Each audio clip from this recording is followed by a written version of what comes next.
Hi also మనకి ఇంకో కొత్త నోటిఫికేషన్ రావడం జరిగింది. సో, ఈ యొక్క నోటిఫికేషన్ అనేది మనకి ఐకార్ నుంచి రావడం జరిగిందనమాట. ఐకార్ అంటే Indian institute of rice research అనమాట. సో, అక్కడి నుంచి మనకి నోటిఫికేషన్ రావడం జరిగింది.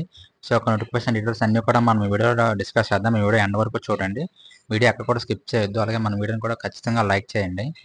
సో, ముందుగా సెలక్షన్ ప్రాసెస్ చూసుకుంటే మనకి సెలక్షన్ ప్రాసెస్ అనేది మనకి వాక్ ఇన్ ఇంటర్వ్యూ అనేది ఉంటదనమాట. సెలెక్ట్ అయిన క్యాండిడేట్స్ వాళ్ళకి. సో, ఈ వాక్ ఇన్ ఇంటర్వ్యూ ఎప్పుడుంటది, ఎక్కడ అని చెప్పి మొత్తం అన్ని కూడా ఈ వీడియో డిస్కస్ చేద్దాం. ఎడ్యుకేషన్ క్వాలిఫికేషన్, సాలరీ అంతా అన్ని కూడా ఈ వీడియో డిస్కస్ చేద్దాం. సో, ముందుగా ఇక్కడ పోస్ట్ చూసుకుంటే మనకి driver cum multi task farm machinery operator అనమాట. ఓకేనా. సో, ఈ యొక్క పోస్ట్‌కి మనకి ఎడ్యుకేషన్ క్వాలిఫికేషన్ ఏంటంటే మనకి మినిమం ఇంటర్మీడియేట్ ఉంటే సరిపోతుంది. అలాగే మనకి must possess heavy and tractor driving licence అనమాట. సో, మనకి heavy and tractor driving licence ఖచ్చితంగా ఉండాలన్నమాట. అలాగే మనం ఎక్స్‌పర్ట్ ఇన్ ట్రాక్టర్ ఆపరేషన్స్ అనమాట. సో, మనం ట్రాక్టర్‌ని ఆపరేట్ చేసే ఎక్స్‌పీరియన్స్ మనకు ఉండాలన్నమాట.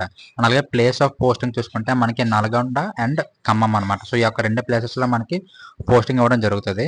వేరే స్టేట్స్ వాళ్ళు కూడా అప్లై చేసుకోవచ్చు. వేరే సిటీ, వేరే స్టేట్స్ వాళ్ళు కూడా అప్లై చేసుకోవచ్చు. కాకపోతే మీకు పోస్టింగ్ అనేది నల్గొండ అండ్ ఖమ్మంలో మీకు పోస్టింగ్ ఇవ్వడం జరుగుతదనమాట.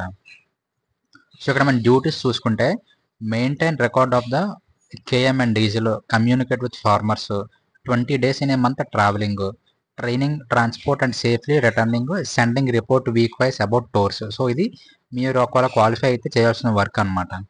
సో, అదేవిధంగా మనం ఇప్పుడు ఏజ్ లిమిట్ చూసుకుంటే మనకి మినిమమ్ అనేది 21 ఉండాలి. మాక్సిమం వచ్చేసరికి 45 అనమాట. సో, ఎవరైతే 21-45 ఏజ్ బిట్వీన్ ఉంటారో వాళ్ళందరూ కూడా ఈ యొక్క నోటిఫికేషన్‌కి ఎలిజిబుల్ అనమాట. అలాగే మంత్లీ పే చూసుకుంటే, సాలరీ చూసుకుంటే మనకి 25,000 పర్ మంత్ ఇస్తారనమాట. అండ్ అలాగే ఇది పర్మనెంట్ జాబ్ కాదు. ఇది ప్రెజెంట్ అయితే 1 ఇయర్ కాంట్రాక్ట్ బేస్ మీద నోటిఫికేషన్ రిలీజ్ చేశారు. 1 ఇయర్ అయిపోయిన తర్వాత పీరియడ్ ఎక్స్టెండ్ అయ్యే అవకాశం ఉంటది. కానీ ప్రెజెంట్ అయితే 1 ఇయర్ వేకెన్సీ రిలీజ్ చేశారనమాట. అలాగే ఎప్పుడు వాకిన్ ఇంటర్వ్యూ అంటే మనకి ఇదే మంత్ 7th అనమాట. సో, 7థ్‌న మనకి వాకిన్ ఇంటర్వ్యూ ఉంటది. వాకిన్ ఇంటర్వ్యూ అనేది మనకి మార్నింగ్ 11:30 నుంచి స్టార్ట్ అవుతదనమాట.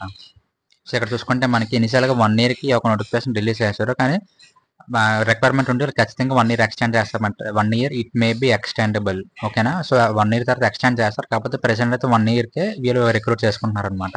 అలాగే మీరు ఒకవేళ ఇంటర్వ్యూకి ఎళ్తే మీరు ఖచ్చితంగా ఒరిజినల్ డాక్యుమెంట్స్ క్యారీ చేయాలన్నమాట. ఒరిజినల్ డాక్యుమెంట్స్ ప్లస్ వాటి యొక్క జెరాక్స్ కూడా మీరు క్యారీ చేయాల్సి ఉంటదన్నమాట. ఎందుకంటే అక్కడ మీకు ఒరిజినల్ డాక్యుమెంట్స్ వెరిఫై చేసి ఇంటర్వ్యూ చేసి మీకు డైరెక్ట్‌గా అక్కడ జాబ్ ఇస్తారనమాట.